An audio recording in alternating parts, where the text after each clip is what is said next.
لو کان عرضا قریبا وسفرا قاصدا، جب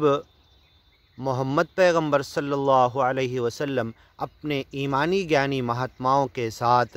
تبوک کے سفر پہ نکلے اور یہ تھا کہ یدھ ہوگا، لو کان عرضا قریبا، اگر وہ قریب کا سفر ہوتا تبوک کا، وسفرا قاصدا، اور بالکل فکس کہاں جا کے رکنا طے ہوتا، لاتبعوک، تو کچے گانی وہ بھی تمہارے ساتھ چل پڑتے، ولکن بعدت علیہم الشقہ، لیکن اکثر کچے گیانی، تین کو چھوڑ کر جن کا معاملہ آگے آ رہا ہے، اکثر کچے ایمانی گیانی بندے یہ لمبا سفر انہیں بہت مشکل لگا تبوک کا گیان ایمان کے راستے میں، اور یدھ ہونے کے پورے چانسز تھے، حالانکہ گئے وہاں سے ریٹرن آئے، یدھ ہوا بھی نہیں، ولیکن بعدت علیہم الشقہ، ان کے اوپر اس لمبے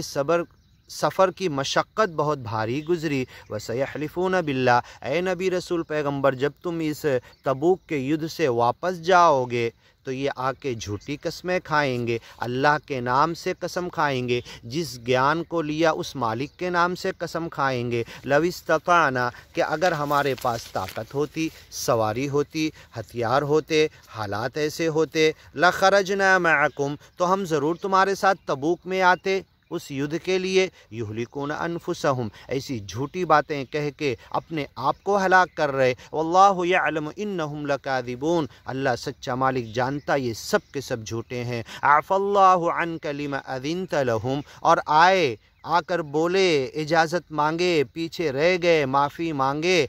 اور اللہ کے رسول نے معاف بھی کر دیا، عفا اللہ، اے نبی رسول پیغمبر اللہ آپ کو معاف کرے، لما اذنت لہم، کیوں چھوڑ دیا انہیں، کیوں معاف کر دیا انہیں، حتی یتبین لک الذین صدقوا، تم انتظار کرتے، رک جاتے، ان کچے گیانی ایمانی بندوں میں سے سچے کون ہیں یہ الگ ہو جاتے، وتعلم الکاذبین، جھوٹ کون بول رہا یہ تم جان لیتے، سب کے سامنے کھل جاتا۔ آگے کی ویڈیو میں سنتے، لا یستأذنک الذین یؤمنون باللہ والیوم الآخر۔